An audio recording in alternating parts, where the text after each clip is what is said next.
Həmin hissələrdən tərləmələr baş verir, kondensat, metalın çürüməsi xüsusilə göstərir ki, müəyyən yerlərdə boşluqlar var. Bu günə olan izolyasiya sifarişimiz Şavrandan. Hörmətli izləyicilərimiz, bu bizim Şavrandan olan ilk müştərimizdir.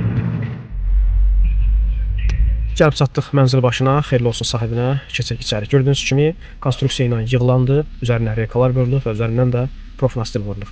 Tərəfimizdən məhsul Rusiya istehsalı yüksək dərəcə isti soyuğa dözümlü məhsuldur və müştəri tərəfindən mağazamızda seçilib. Hazırda tərəfimizdən məhsul gördüyünüz kimi metal örtüyə tətbiq olunur. Məhsulun istismar müddəti 50 ildir, isti soyuq əmsalı 80-95% arası dəyişir. Gördüyünüz kimi bu kənarlar xüsusi diqqət olunmalıdır. Əgər boşluq olarsa, oralardan soyuq hava axını məhz tavanın içərisinə daxil olacaq. Demək olar, son tamamlanma işlərimiz gedir. Ustalarımız artıq yoxlanış işləri aparırlar. Çünki yaxından işlədiyi zaman bəzi yerləri konstruksiyanın arxasında görməyə bilər.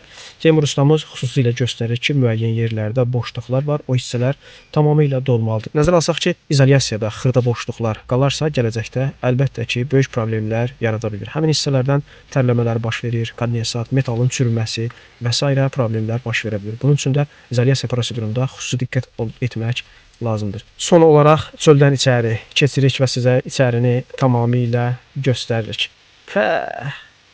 Mənzərədir, mənzərə. Xeyirli olsun sahibinə.